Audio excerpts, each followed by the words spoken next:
Welcome to Module 1. I'd like to start this module by showing you a picture and asking you a simple question about it. Here's the picture.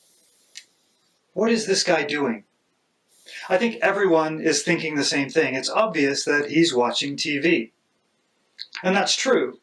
But if we think about it a little more closely, when watching TV, he's actually doing two things probably. He's watching the TV, he's using his eyes, but he's also listening to the TV. He's using his ears as well. That's because there are two modes of information coming from the television to the guy's brain. The audio mode, the things he can hear, and the visual mode, the things he can see.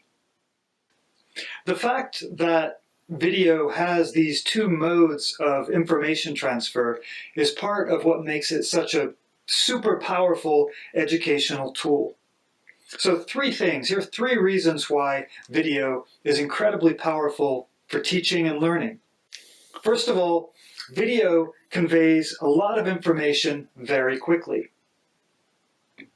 We say a picture is worth 1,000 words. Well, a video, which is a moving picture, must be worth 10,000 words. Because it has both sound and images, that means a huge amount of information can be carried from the video into someone's brain. We can get a lot of big ideas across because they're not reliant just on listening. The second thing that research tells us about video, and this is pretty obvious, but watching video is cognitively less demanding than reading.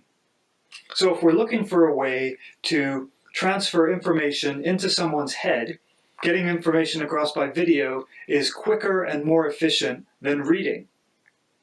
Now, of course, if someone's a learner of a language, there may be some limitations to that, and we'll look at how to get over those limitations a little later in the module.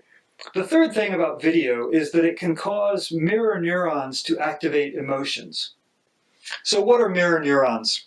Well, neurons are brain cells. When we have an experience that causes us to feel an emotion, part of why that happens is because cells in our brain are being activated and telling us to feel emotion based on something we're experiencing. Now, if I run a foot race and I win the race, I will experience some powerful positive emotion because of that, partly because my neurons are firing and activating emotion.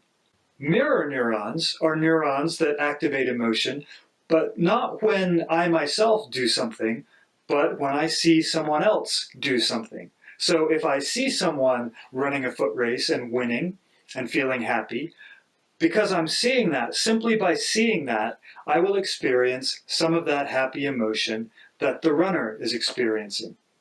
This is why we go to the movies. This is why we have art, we could say, because we can respond emotionally to the things that are going on around us, and not only experiences that we're having.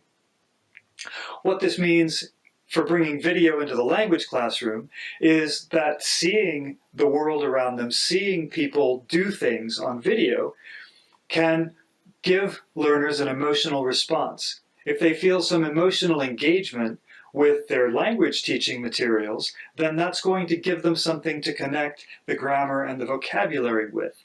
There'll be ideas and feelings and emotions that are linked with the language they're trying to learn. And that's got to be a powerful tool for learning.